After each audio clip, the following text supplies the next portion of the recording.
Hello, everybody. Thanks for tuning into the second episode in my video series of how to quit your job and move to New Zealand.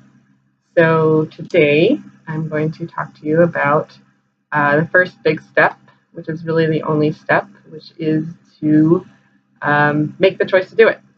So I'm going to put a quick little footnote here just to say that I recognize and fully appreciate just how lucky and fortunate I am to be able to do this. I'm privileged. I come from life circumstances that allowed me to do this, and unfortunately, not everybody has those, and I wish that everybody did. But I am grateful, and I don't want to waste the opportunities that I have feeling guilty about that.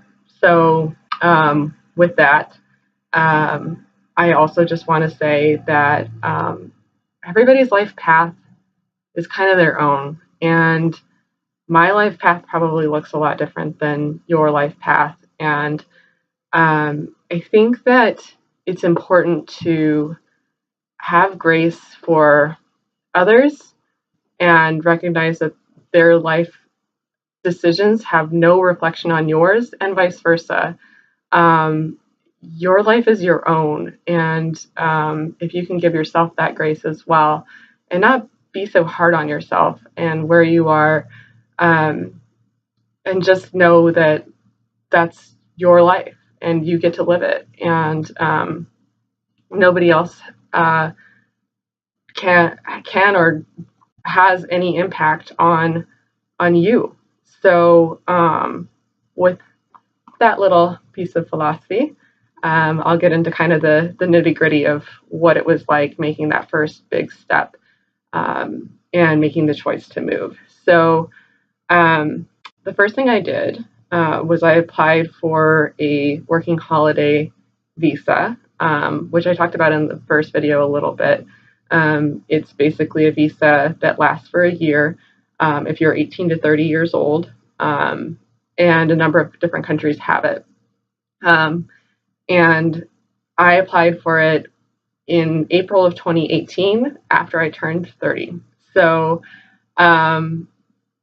it lasts for a year, which means that you have up to a year to use it. So I booked my flight within a year of applying for the visa. And once I got to New Zealand, I have a year to be here. The visa starts running from the date that you come into the country. So so I applied for my working holiday visa in April. I started saving. I got a little investment account. I saved enough for a couple months. Really, I didn't save a whole lot. I didn't do a lot of planning. I probably could have planned a whole lot more, and that might have, led to less hiccups, but I didn't. So I then bought a plane ticket.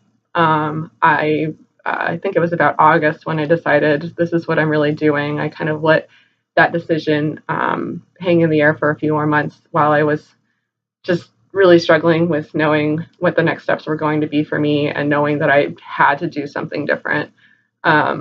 So I bought my plane ticket in August, and then I told my employer, I think in September, that I would be leaving in January. So I packed up all of my things after that, and starting in December. And when I turned 31, I got on a plane and I came down here. I had to send my two beautiful, amazing dogs to my parents, who were just incredibly gracious in taking them in. I get dog pictures from them all the time and videos. I FaceTime with them, and I miss them probably more than anything else in the United States right now. So I think that was probably the hardest part in actually coming, was knowing how much I was going to miss them. And I really, really do. But my parents are taking really good care of them. They're probably giving them more attention than I was able to, working my job and and all of that. So, so those are the first few steps that I took. And like I said, it's really just the first big step. And the first big step is to make that choice. That's kind of the path forward. That's how you start. So I wish you luck in making that choice. And next week, I'll talk a little bit about what it's like after getting here, after that choice really sets in. And just kind of, a quick tidbit. When you free fall, when you make that choice to just get rid of everything in your life and you're free falling, you're still going to be thinking about the ground below. So with that, I hope you guys have a great week, and I'll see you next week to talk about the free fall. All right, thanks. Bye.